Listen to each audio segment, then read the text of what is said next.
What's up, guys? I'm super excited today to be testing the Nike Air Zoom Tempo Next Percent, which hasn't been released here in the States yet, but they released it over in Asia, so I was lucky enough to get a pair. So I'm super excited, can't wait to test this thing, so let's get down to it.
What's up, guys? Welcome back to the Run with Jay channel. So I just got done testing the Nike Air Zoom Tempo Next Percent.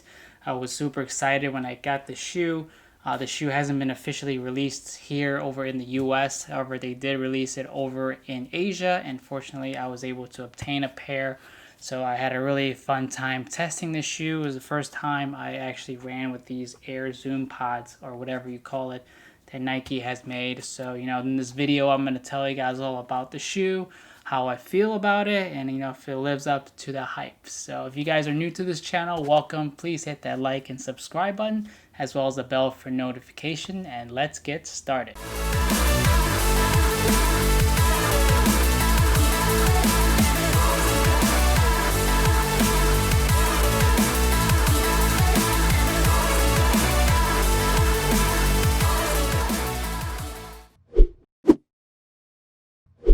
So let's get started with the specs first. So this shoe hasn't been officially released in the US yet. Nike did go ahead and release this in Asia around mid-July. The shoe, after conversion, cost about $180 US. Anticipating that the shoe will cost around the same price here in the US once it's released, somewhere around September to October. Should cost between $180 to $200. There's also a FlyEase version of the shoe available, and that should cost the same price. So Nike hasn't officially released the offset for this shoe, but when I took a tape measure and measured this shoe, it looks like it's about 10 millimeters in offset with a 45 millimeter heel and a 35 millimeter forefoot. But knowing Nike, you'll never know where they're going to measure it or how they do their measurements, especially with the regulations for the heel drop now being 40. So this shoe weighs at about 9.2 ounces. So it's about 2 ounces heavier than the predecessor Pegasus Turbo 2 at the same size 9 that weighs about 7.6 ounces. So that's a pretty substantial weight difference from the Pegasus Turbo 2s. I'm guessing because of these AirPods and other foam additions to the shoe is why this shoe weighs a little bit more. So this shoe is made up of a ton of components and technology that Nike has stacked into this one shoe. You've got the upper, which is that translucent mesh. It's very breathable. It feels very Vaporfly 4% like. You got the sock-like feel on the ankle that, grips your ankle when you put your foot in, and it feels very similar to that Vaporfly 4%. In the midsole, you have the Nike Zoom X foam, which, Nike's proprietary foam they've been using for all of their fast running shoes like the Alphafly, Pegasus Turbo 2, and Vaporflies. Up on the heel of the shoe, you have the Nike React foam, which gives you that heel support and stability. And then on the forefoot, you got two dual Zoom AirPods, which is new to give you that plush support on your forefoot and give you the energy return. as well as the nylon plate that's somewhere smashed in there in the middle of the shoe to also give you that return and energy save. And then lastly, you have the rubber outsole on the bottom to give you that traction support, which is very grippy when I tested it out.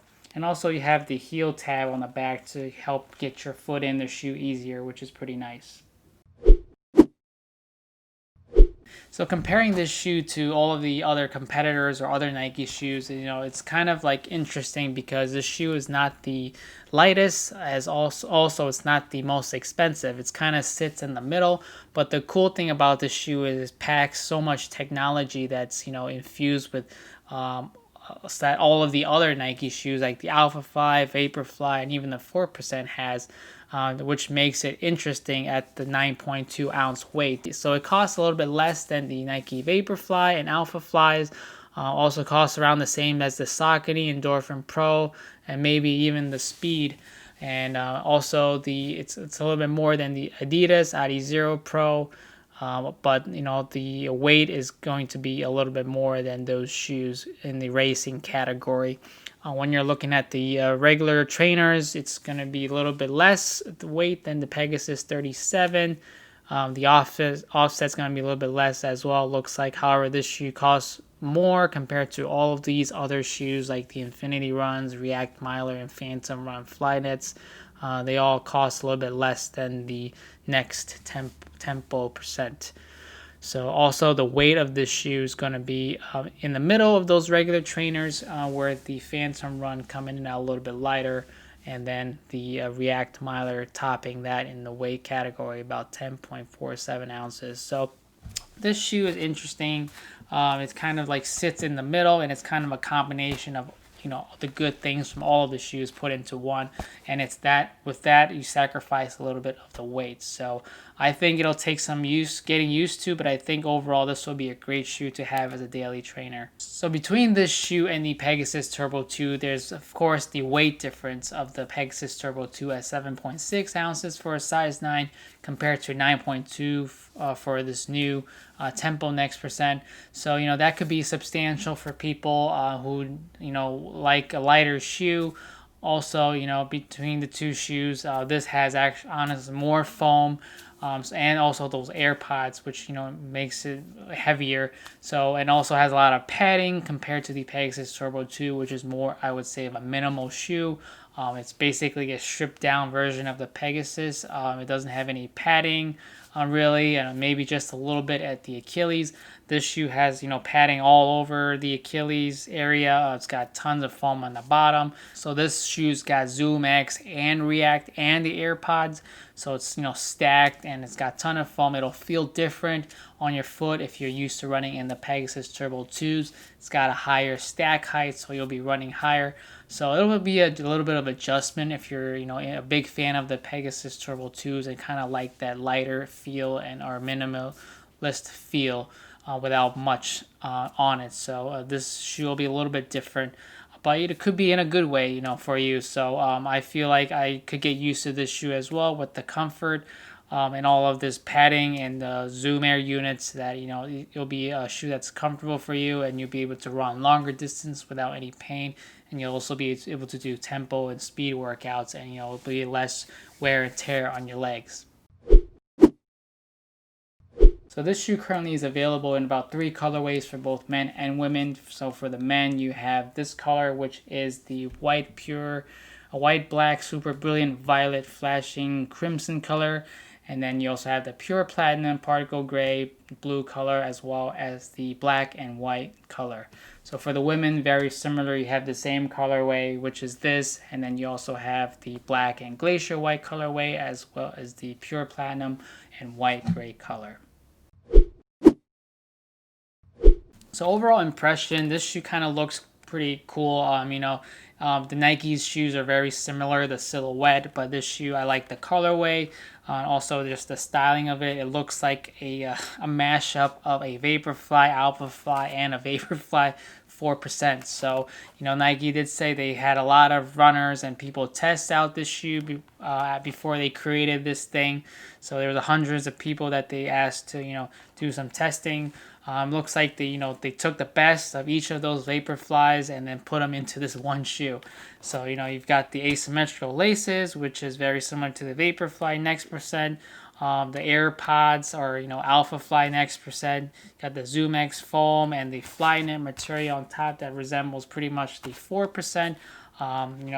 Also the React foam, Zoom X foam stacked together, and even the back of the shoe with the heel tab looks very 4%-ish like. So they pretty much, took all of the shoes together to create this monster, which is, it's pretty impressive.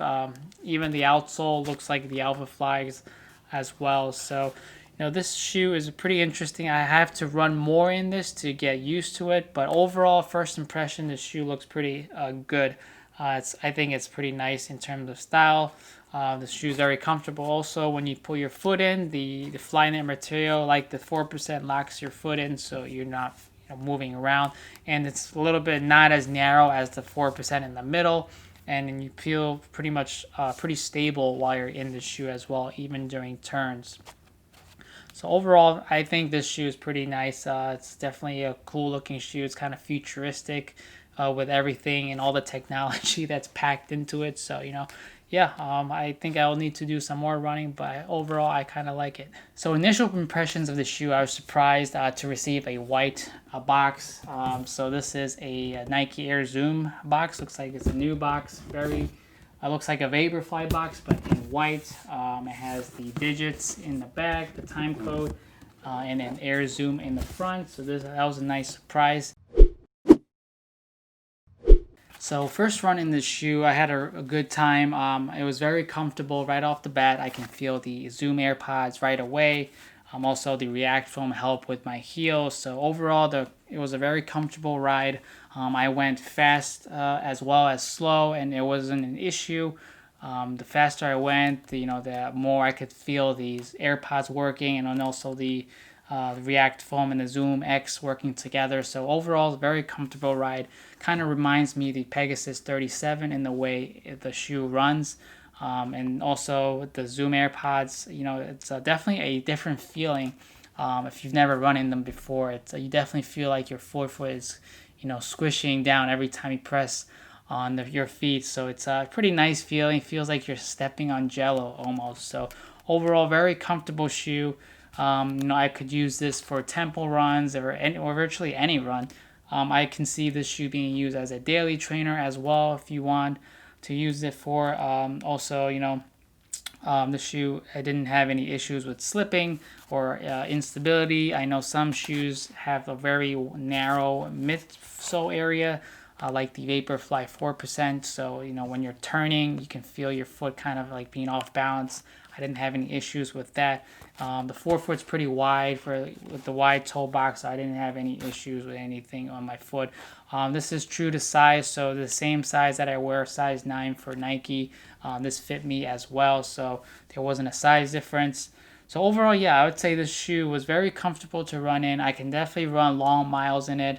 However, you definitely feel the weight a little bit. So, I would definitely, if I had the choice, I would still choose the Vaporfly or the Alphafly as a racing shoe. But this would be a very comfortable and nice daily trainer or a shoe that you use for your faster runs.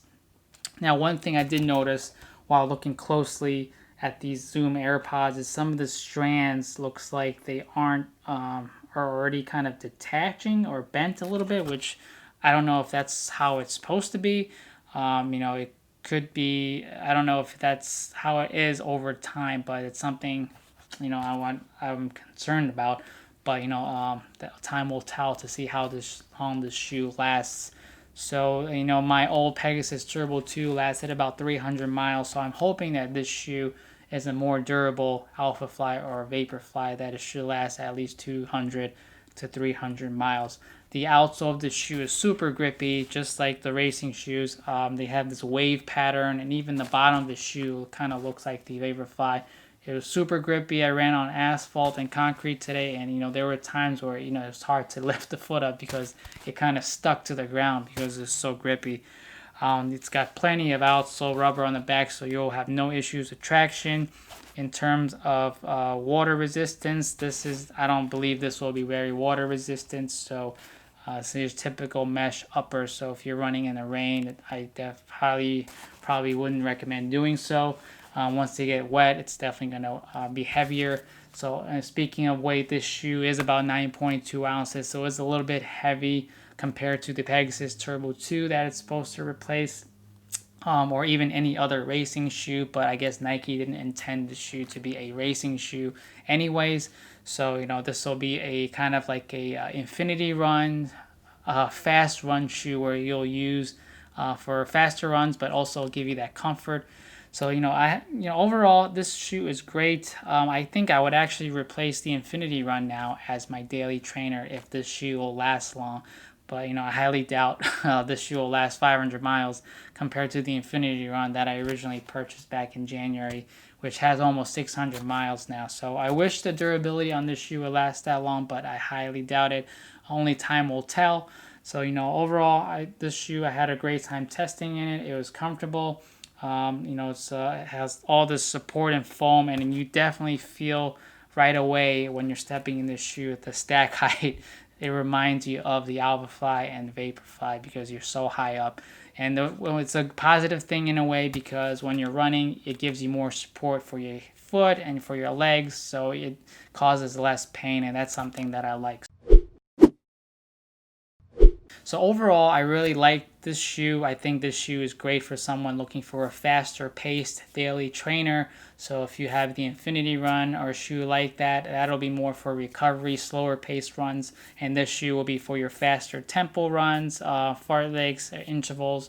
You could probably definitely do that on this shoe. You can also definitely use it as a daily trainer if you want. I didn't have any issues going slow in this shoe.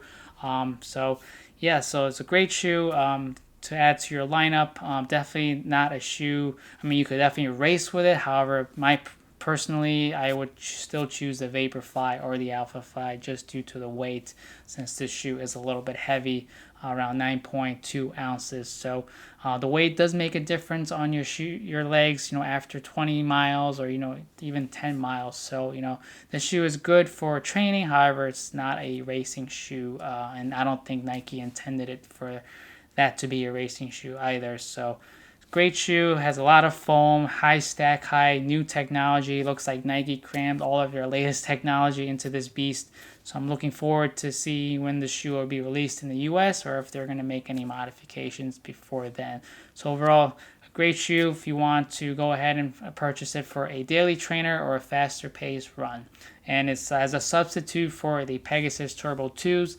If that 7.2 ounce difference between the Pegasus Turbo 2 might make a difference for some people. That shoe is a little bit more minimal compared to this shoe. I know a lot of people complained about the Pegasus Turbo 2s because it was too minimal, and also there was pain around the laces area. So Nike, I guess, went totally opposite with this shoe as a replacement for that line and put in padding and a ton of foam, which equals more weight. So for people that like lower weight, minimal feel, and more lower to the ground, I would see if you can get remaining pairs of Pegasus Turbo 2s that's out in the stores. Otherwise, people who like to go fast and have a lot of comfort and foam and also support, this is probably a shoe for them. So, it's really up to how you like your shoe. Do you like it minimal and flat, or, a lot of foam and support? So thank you guys for watching this video. I hope this video was informative and helping you decide if you would want to get this shoe or not when it's released. If you guys have any other feedback, comments, or questions, please feel free to leave them down below. If you haven't subscribed yet, please hit that like and subscribe button. I hope you guys are doing well out there, staying safe, and I hope your training is going well. And I'll catch you guys on the next run.